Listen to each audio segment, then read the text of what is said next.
نہیں، نمازی نہیں، باپ کو الگ شکایت ہے کہ ہمارا بیٹا کامیاب نہیں، نمازی نہیں، فرما بردار نہیں، باتوں کا ماننے والا نہیں۔ ایک بات بتاؤ، اپنے دل پر ہاتھ رکھ کر، باپ بے نمازی ہو، بیٹا کبھی نمازی بن جائے گا؟ بڑا بھائی بے نمازی ہو اور تمنا آشا یہ رکھے کہ میرا چھوٹا بھائی نمازی بن جائے پانچوں وقت کا، ماں بے نمازی ہو اور آرزو یہ دل میں رکھے کہ بٹیا ہماری نمازی بنے، آرزو یہ رکھے کہ بیٹی مصلی بچھانے والی بنے، ماں بے حیائی ہو، بے نمازی ہو، رمضان کے روزے نہ رکھتی ہو، تمنا یہ رکھے کہ میرے بچے خدا کے فرما بردار پیدا ہوں۔ ایسا کبھی نہیں ہوگا۔ اگر ہم سب چاہتے ہیں کہ ہمارے گھر کا ماحول نمازوں والا ماحول بن جائے، عبادتوں والا ماحول بن جائے، پرہیزگاریوں والا ماحول بن جائے، اچھے خدا کے نیک بننے والا ماحول بن جائے، تو کرنا کچھ اور نہیں ہے، صرف اتنا کرنا ہوگا کہ جو بڑے لوگ ہیں ان کو پہلے اپنے رب کی بارگاہ میں پیشانی جھکانی پڑے گی۔ چھوٹے تمہیں دیکھ کر خدا کی بارگاہ میں اپنی پیشانی جھکانے والے بن جائیں گے۔ جب باپ نمازی ہوگا تو بیٹا بھی نمازی ہوگا، جب ماں نمازی ہوگی تو بیٹی بھی نمازی ہوگا، جب بڑا بھائی بھی نمازی ہوگا تو چھوٹے بھائی کو بھی شرم آئے گی کہ میرا بھائی جیسے حیا علی الصلاۃ، حیا علی الفلاح کی صدائیں آتی ہیں، لاؤ مجھے بھی خدا کے دربار میں پیشانی جھکانے کا موقع مل جائے۔ تو میری گارنٹی یہ ہے، ایمان اور وجدان یہ کہتا ہے کہ جب میری پیشانیاں تمہاری پیشانیاں خدا کی بارگاہ میں جھکنے والی بن جائیں گی تو بڑی بڑی کامیابی ہمارے آگے جھکنے پر مجبور ہو جائے گی، ہر کامیابی ہمارے قدم چومے گی، ہر ترقی ہمیں سلام کرے گی، ہر روزگاری ہمارے دربار میں آئے گی۔ کرنا یہ ہے کہ دنیا کے درباروں کو نہ جھکو، جھکنا اگر ہے تو 5 وقت کی نماز میں اپنے پروردگار کی بارگاہ میں جھکنے والے بن جاؤ، دونوں جہان میں کامیاب و کامران ہو جاؤ گے۔ اور یہی کہنا پڑتا ہے، سارے دروں کو چھوڑ کر ایک در پہ پڑھ کے دیکھ، پانی ضرور نکلے گا، ایڑی رگڑ کے دیکھ، دنیا کی کوئی طاقت نہ مٹا پائے گی تجھے، نادان مصطفیٰ کا دامن پکڑ کے دیکھ۔ دنیا کی کوئی طاقت نہ مٹا پائے گی تجھے، نادان مصطفیٰ کا دامن پکڑ کے دیکھ۔ پکڑ کے دیکھ۔ اللہ فرماتا ہے کیا وہ وقت ابھی نہیں آیا میرے بندے بندیوں پر کہ اللہ کی یاد سے اور اللہ کے ذکر سے ان کے یہ دل پسیجنے والے بن جائیں، پانی پانی بن جائیں۔ اس آیت کو اگر سمجھنا ہے تو یوں سمجھیں، علماء بیٹھے پڑھے لکھے لوگ سنو، آج ہم لوگ سوچتے ہیں کیا توبہ کریں، کیا توبہ کریں، کیا گناہوں سے دور رہیں۔ یاد رکھو، جب انسان اللہ کی بارگاہ میں گنہگار کوئی توبہ کر لیتا ہے تو رب کی رحمت کو بڑی خوشی ہوا کرتی ہے،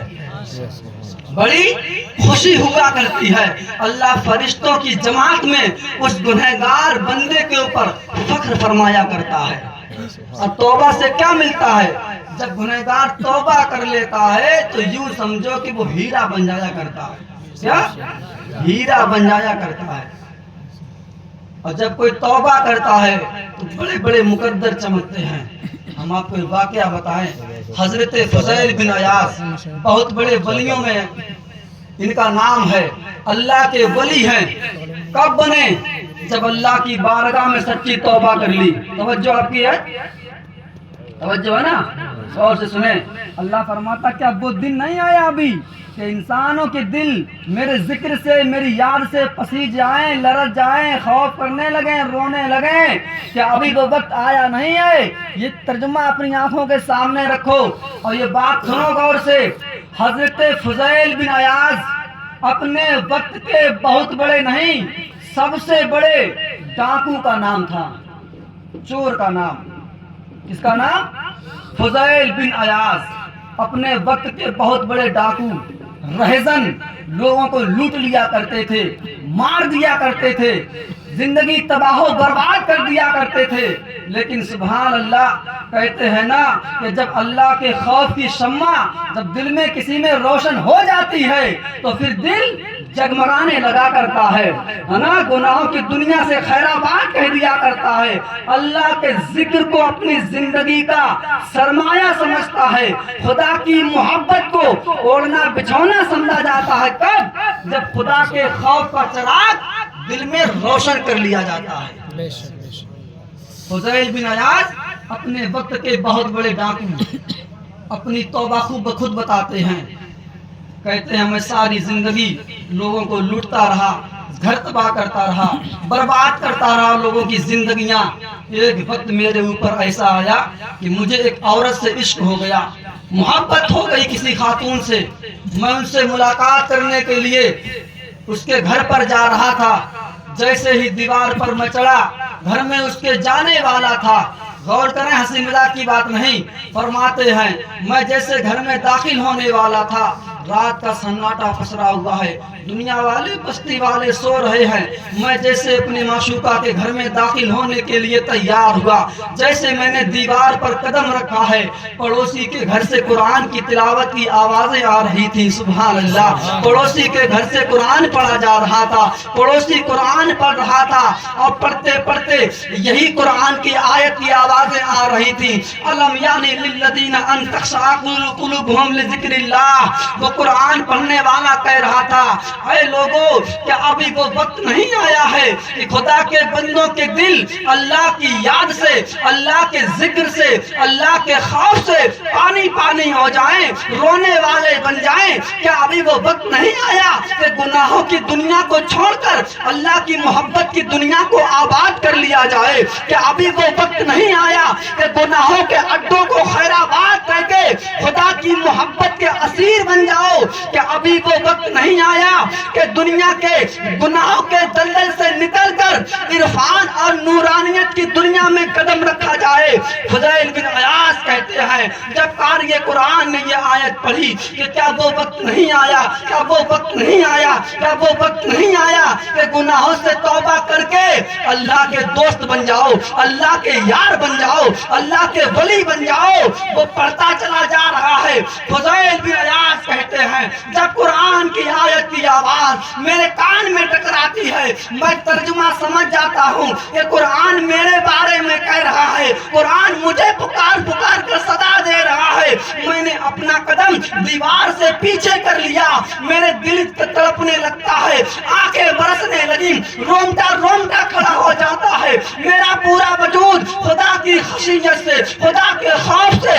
کانپنے لگتا ہے، میرا وجود لرزہ پر اندام ہونے لگا۔ فضیل بن عیاض کہتے ہیں میری آنکھیں رو رہی تھی، میں نے ترنت اپنے رب کی بارگاہ میں اپنے ان گنہگار ہاتھوں کو پھیلا دیا اور مچل مچل کر کہا تھا اے میرے معبود برحق، اے پروردگار عالم، تیرا قرآن کہتا ہے کیا وہ وقت نہیں آیا کہ گناہوں سے توبہ کر لی جائے، اے میرے مولا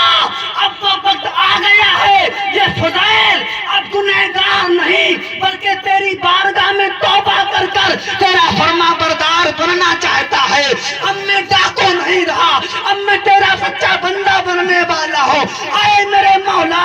تیری رحمت بہت بڑی ہے، میرے گناہ کو معاف کرنے والا ہے، میرے مالک میں تجھے حاضر و ناظر مان کر اپنے گناہ سے توبہ کرتا ہوں، میری توبہ کو قبول فرما لے۔ ادھر فضیل بن عیاض نے خدا کی بارگاہ میں توبہ کری، ادھر رحمت خدا نے جواب دیا اے میرے بندے جب تو میری بارگاہ میں توبہ کرنے والا ہے، میرے نام کی عزت کرنے والا ہے، تو میری بارگاہ سے انعام لیتا جا۔ قرآن کہتا ہے جو خدا کی بارگاہ میں توبہ کر لیتے ہیں جب تک دنیا چمکتی رہے گی، جب تک سورج نکلتا رہے گا تمہارا چرچا ہوتا رہے گا،